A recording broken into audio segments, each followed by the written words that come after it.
जम्मू आ गए, दिल्ली आ गए, अलग अलग जगह पे आ गए और अभी सरकार उनको करेगी फिर से हम सेटल। मेरी बात समझ गए कि सबके साथ मर्डर हो जाता है क्या? सारी बहुएं जला के मार दी जाती?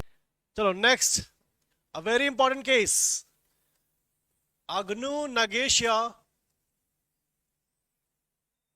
Versus state of Bihar 1965। Also known as, ऐसा तो मैंने नहीं बोला होगा, मैंने कहा ये केस बहुत फेमस है कन्फेशनल एफआईआर के लिए। ठीक है, this case is very relevant in case of a confessional FIR. पढ़ा था बीएनएसएस में ये वाला केस? पक्का ऐश्वर्या तुम्हारा हाँ बहुत ओके। विश्वजीत, मुसाहिब, अग्नु नागेश नहीं पढ़ा? This is a very important case.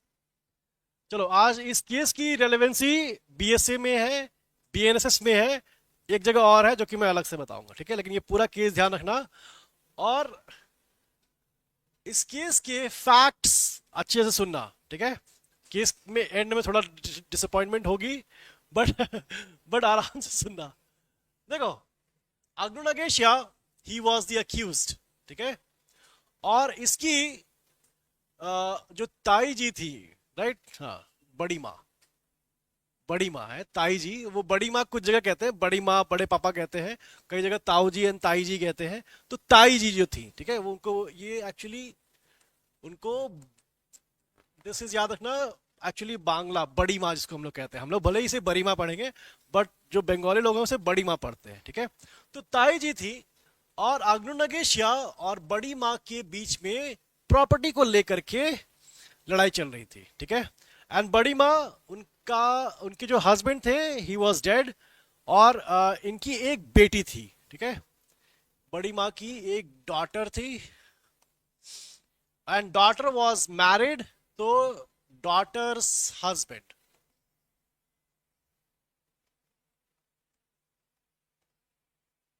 ठीक है, और इनका भी एक चाइल्ड था, आई थिंक 3 या 4 इयर्स का, डोंट रिमेंबर, 2 इयर्स। ओके, दो बच्चे थे। ओके चलो ठीक है, चाइल्ड 1 एंड चाइल्ड 2 कर लेते हैं हम लोग, चाइल्ड 1 एंड चाइल्ड 2। ठीक है, and they were having family disputes. तो इसमें तुम लोग टांगी समझते हो? टांगी,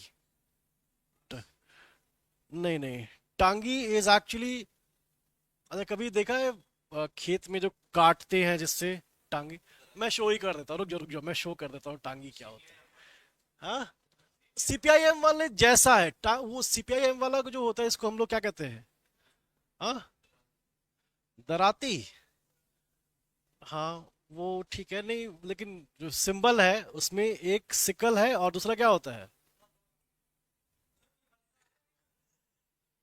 मैं दिखा देता हूँ, कहते हैं ना पिक्चर इज वर्थ, हाँ हाँ ठीक है, टांगी। रुक जाओ देखो इसे, लेट मी सी कि यहाँ पर है, तुम लोग को शायद दिखाया था ना सोनिया तुम्हारी क्लास में, ये देखो ये है टांगी।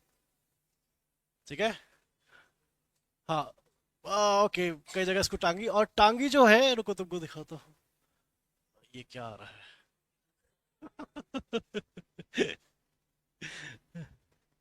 एग्रीकल्चर में यूज होता है।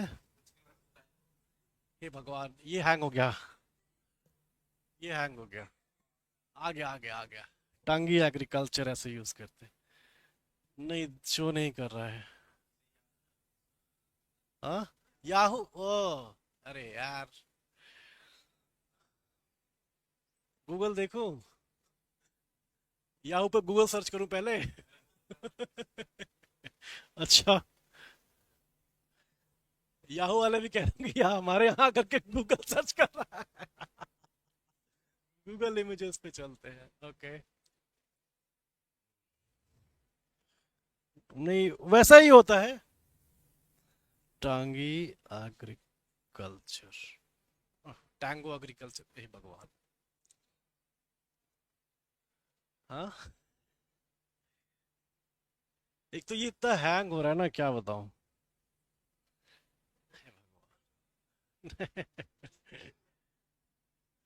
नहीं, टांगी नहीं नहीं आ रहा, पता नहीं कहाँ गया। टांगी वेपन, अच्छा चलो समझो कि जैसे, अच्छा तुम लोगों ने अच्छा समझो कि गंडासा देखा है, ठीक है। गंडासा क्या होता है, लकड़ी होगी और वो आगे निकला रहता है, ठीक है, अलग से उसको अटैच करते हो। हाँ, मैं समझ रहा हूँ, लेकिन वो टांगी नहीं है।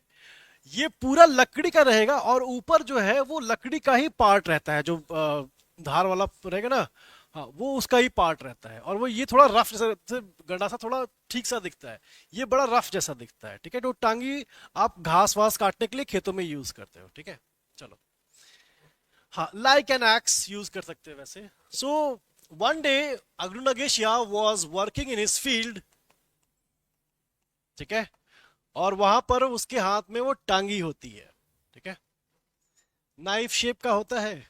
बेटा जाने दो, छोड़, एक्स ही मान लो, एक्स मान लो, एक्स, एक्स मान लो बेटा, इतना इतना भी इंपॉर्टेंट नहीं है, मैं बस दिखाना चाह रहा था। And he was working in the field, वहां पर उसे जो है ये डॉटर दिखती है काम करते हुए, ठीक है। अब इसका ये कहना था कि बड़ी माँ की जो डॉटर है उसको हम लोग प्रॉपर्टी में कोई पैसा, कोई शेयर नहीं देंगे, ठीक है। एंड अगर डॉटर ना रहे तो सारी प्रॉपर्टी मेरी है, फिर मेरी और मेरे भाई की है, इस टाइप से, ठीक है। तो ही डिसाइडेड कि आज इनको हम लोग खत्म करते हैं, ठीक है। तो डॉटर को वो वहीं पर टांगी से मारता है और तब तक मारता रहता है जब तक वो मर नहीं जाती है, ठीक है। और अभी हाँ, ओके, महक ने दिखा तो दिया है टांगे, लेकिन तुम लोग, दिख रहा है, आ गया, हाँ, फरसा है ये फरसा, अच्छा चलो ठीक है, हाँ ठीक है, फरसा, ओके ठीक है, बस हो गया। इतना भी कुछ नहीं है। चलो, तो डॉटर को मार देता है एंड वो डॉटर की जो बॉडी है वहीं पर बगल में एक पिट होता है जिसमें जाकर के वो छुपा देता है। देन अभी उनका गुस्सा शांत नहीं होता है, देन ही गोज टू बड़ी माज हाउस, वहां पर बड़ी माँ को मार देता है, डॉटर्स के हस्बैंड को भी मार देता है ना शायद, सबको मारता है, दोनों बच्चों को भी मार देता है, वो पूरी की पूरी, ये भी डेड, चाइल्ड नंबर 2 भी dead, daughters husband dead and बड़ी माँ ऑल्सो डेड। और वो एक्चुअली बाद में स्टेटमेंट बोलता है, I have finished her blood line, वो पूरा बोलता है, सारा कुछ खत्म कर दिया, तो प्रॉपर्टी मेरे पास आ गई, उसको ऐसा लग रहा था, ठीक है। पहले वो जाता है, ये सब मारने वारने के बाद अपने घर चला जाता है, लेकिन फिर जाता है अपने एक अंकल के पास, ठीक है। और अग्रोनगेशिया ने अपने अंकल से बोला कि मैंने अपने बड़ी माँ की जो ब्लड लाइन है वो पूरी फिनिश कर दी है, ठीक है, finished, finished her blood line,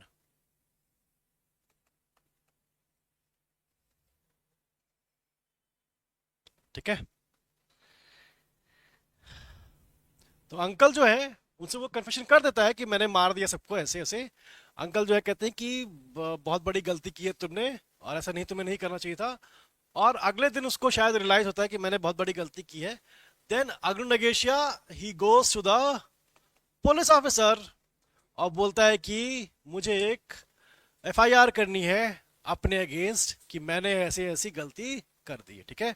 so he makes a confession to a police officer, right, हाँ वही वही, राशि आ रहा है बेटा, उसी पे आ रहा है। नाउ क्वेश्चन इज कि उसने जो कन्फेशन किया है, क्या पूरी कन्फेशन को हम लोग यूज कर सकते हैं, because it was not made in police custody. वो तो गया ना एफआईआर कराने के लिए, पुलिस ने कस्टडी में तो लिया नहीं था, राइट, पहली चीज। दूसरी चीज, अगर मान भी ले कि वो पुलिस कस्टडी में है, तो यहां पर डिस्कवरी स्टेटमेंट क्या है, बॉडीज कहां छुपाई है या मर्डर वेपन कहां छुपाया है, दैट्स द डिस्कवरी स्टेटमेंट, ठीक है। सो बताओ, पहले पहली चीज, पहला क्वेश्चन कि क्या वो confession to a police officer है इन अ पुलिस कस्टडी? नहीं, नहीं था कस्टडी में। Okay okay, very good point कि during the course of investigation तो है नहीं, क्योंकि अभी तो वो एफआईआर कराएगा, एफआईआर कराने के बाद इन्वेस्टिगेशन स्टार्ट होती है। Very good. Okay, anyone else? अच्छा, जैसे ही वो पुलिस अफसर को बोलेगा कि मैंने अपनी बड़ी माँ का मर्डर कर दिया है, राइट, क्या पुलिस अफसर उसको जाने देगा वहां से? That means he is immediately in custody. जैसे ही उसने बोला कि मैंने मर्डर किया है, he will immediately be deemed is an custody. और अगर वो कस्टडी में आ गया, बाकी सारी इंफॉर्मेशन जो है that will be deemed as made in police custody. तो सुप्रीम कोर्ट ने यहां पर ये बोला कि जो भी इंफॉर्मेशन उसने दी है that is in police custody. और एक्चुअली प्रोसिक्यूशन का केस यही था कि पुलिस कस्टडी में नहीं दिया था, और उसके पहले ऐसा कोई केस लॉ भी नहीं हुआ था जो कन्फेशनल एफआईआर पे हो। तो उन लोगों ने अपना पूरा का पूरा जो बेस किया था वो था कि कन्फेशन इज वॉलंटरी। हम लोगों ने कोई फोर्स नहीं किया, वो खुद से आया था पुलिस स्टेशन में और उसने दिया। तो उन लोगों ने कन्फेशनल स्टेटमेंट को ही लेकर के अपना पूरा का पूरा प्रोसिक्यूशन की स्टोरी थी वो उसी पे बेस थी। ठीक है, तुम लोग को अच्छा बताया तो नहीं है, बट कन्फेशन जो है अगर वॉलंटरी होता है तो उसके बेसिस पर, सोल बेसिस पर कन्विक्शन हो सकता है, राइट? हाँ, हो सकता है। बट यहां पर कन्फेशन जो है it was made in a police custody, इसीलिए बोला गया कि this will not be allowed to be proved. The only part that you can use is discovery statement, और सिर्फ discovery statement के बेसिस पर हम लोग conviction नहीं कर सकते। ठीक है, prosecution made the mistake of relying upon the confession, उसने और कोई investigation नहीं की, उन लोग को लगा confession voluntary है, but then the Supreme Court said कि नहीं हुआ। और एक्चुअली इस केस में एंड में अग्नु नगेशा को acquit कर दिया गया था because there was no other evidence। ठीक है, हाँ मैं बता रहा हूँ देखो, मैंने कहा था ना कि एंड में थोड़ा डिसअपॉइंट हो जाओगे तुम लोग। देखना अग्नु नगेशा का केस है। ठीक है, अभी जो पॉइंट मैं बता रहा हूँ वो पूरी स्टोरी भी यहाँ पर लिखी है। जूम इन होगा? नहीं, चलो पहले देख लो जो डिसअपॉइंटिंग है।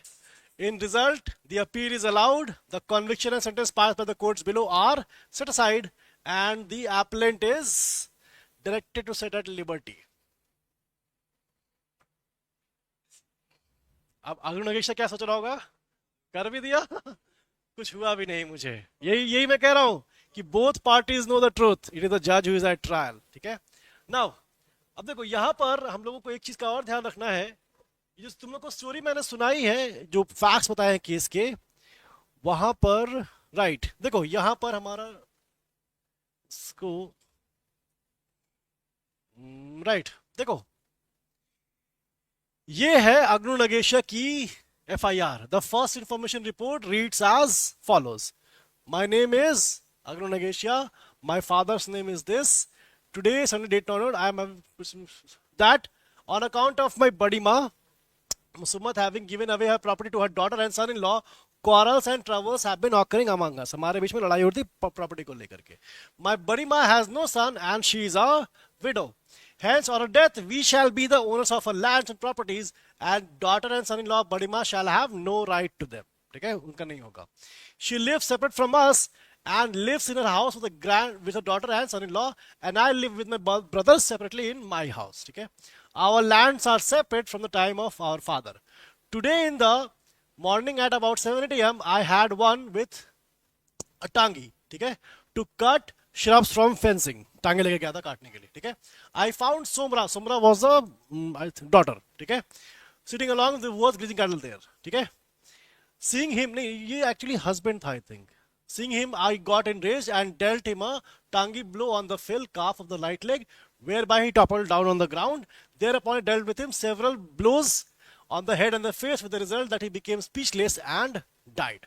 पहला वो मैंने डॉटर बोलता था, एक्चुअली वो सन हस्बैंड था उसका। At that time there was none near about or on that पहाड़। Thereafter I came to Kesari Welfare, where Sumra's wife Chamin was weeding out grass in the field। जो daughter थी वो, वहां पर I struck her all of a sudden on the head with a said tangi, whereby she dropped on the ground and died then and there। वहीं मर गई। Thereafter I dragged her to an adjoining field and laid her in a ditch। मैंने कहा था ना पिट में जाके body को छुपा देता है। ठीक है, and covered her body with a gongu pala ka chhata so that people might not see her। There was no person then at that place also। Thereafter I, armed with a tangi, went to the house of my badi ma to kill her। ठीक है. When I reached there, I found that she was sitting near the hearth which was burning. Reaching there, on all of a sudden I began to strike her on the head. और उसके पास सुमरा का सन भी था 3-4 साल का, मैंने उसे भी मार दिया. ठीक है, सबको मार दिया. Later on I narrated the occurrence. देखो ये लिखा है, I finished the line of my बड़ी माँ so that no one could take share in her properties. ठीक है, बोला था ना कि वो बोलता है. अब देखो, all the dead bodies and the tangi would be lying in those places. ठीक है, जहां पर था वहीं पे है. I can point them out. ये क्या है? Discovery statement. यही है डिस्कवरी स्टेटमेंट. ठीक है, दिस इज माई स्टेटमेंट. मुझे पढ़ करके सुनाया गया और मैंने अपना थंब इंप्रेशन दे दिया इसके ऊपर. This is the whole facts. Right, अब देखो फैक्ट्स में तुम लोग एक चीज यहां पर नोटिस कर रहे होगे कि हर एक फैक्ट के बाद there is a number given. 1 2 3 4 number दिया है. जब वो स्टेटमेंट देता है, देखो यहां पर वो भी लिखता है कि माई बड़ी माँ had all along been quarrelling like a मूर्ख फुलिश वुमन. ठीक है, वो बोलता है कि उसको अकल नहीं थी, उसको वहीं देनी चाहिए थी प्रॉपर्टी, बट अपनी बेटी को दे दिया. राइट, नंबर असाइन किए, अग्निशन नहीं किए थे कि फर्स्ट स्टेटमेंट ये है, सेकंड ये है, ऐसा नहीं होगा. ये नंबर असाइन किए गए हैं सुप्रीम कोर्ट ने. We have divided the statement into 18 parts. ठीक है, part 115 and 18 showed that the appellant went to the police station to make the report. That is his subsequent conduct. पढ़ा था हम लोगों ने, previous conduct subsequent conduct होगा. part 2 and 16 show his motive for the murders, कि property अब हमारी हो जाएगी. ठीक है, part 3, 5, 8, 10 disclose the movements and opportunities of the appellant before the murders. वो वहां पर अकेली बैठी हुई थी, तभी मैं गया था मारने के लिए. ठीक है, part 18 also discloses his intention. part 4, 6, 9, 11 disclose that the appellant killed the 4 persons. part 12 disclose the killing and the motive. part 7, 13 and 17 disclose concealment of a dead body and a tangi and his ability to point out places where the dead bodies and the tangis were lying distinctly in the knowledge of the accused. 23(2) का proviso ये वाली line है. ठीक है, part 14 discloses the previous confession by the appellant, जो कि अपने uncle को करता है वो. Broadly speaking, the High Court admitted this. ठीक है, देखो ये है हमारा 23(2) प्रोवाइजो कैसे यहां पर अप्लाई होता है. देखो कन्फेशनल एफआईआर के बारे में एक चीज का ध्यान रखना, और स्पेशली ये केस का ध्यान रखना, तुम्हारे सामने जब भी कोई सिचुएशन आएगी वो तुम्हें फैक्ट्स ही बताएगा.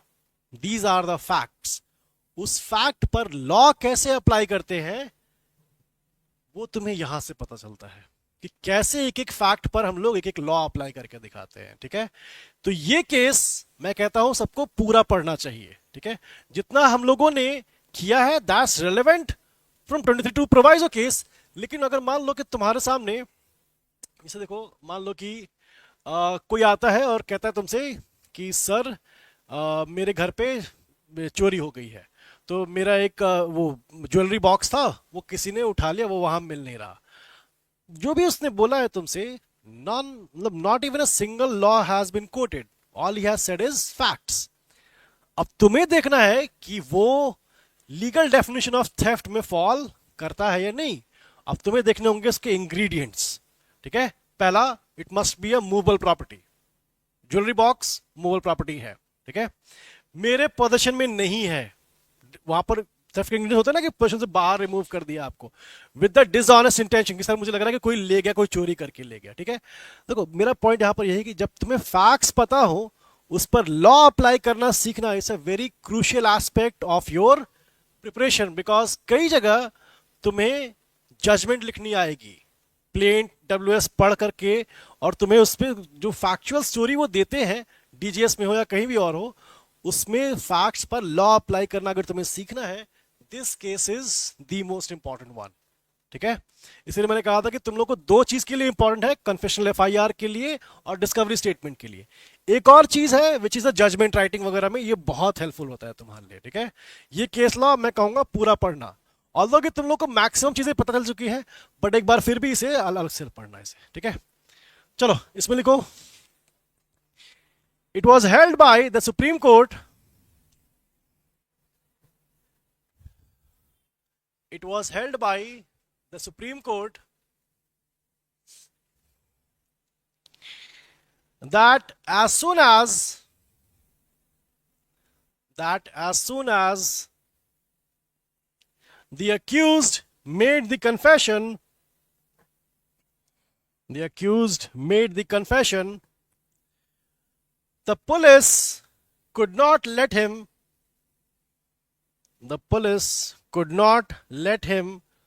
go away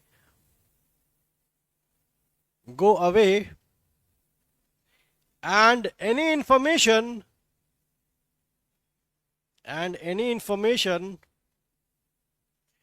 by the accused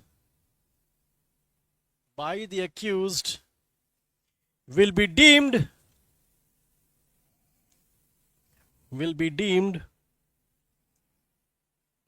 that it was made to a police officer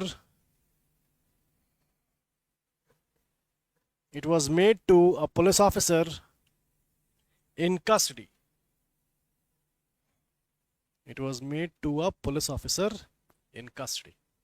ठीक है. So याद रखना, this is a very important case, Aghnoo Nagesia versus state of Bihar. Interviews में डायरेक्टली क्वेश्चंस पूछ देते हैं यहाँ से. चलो. Subscribe for more content.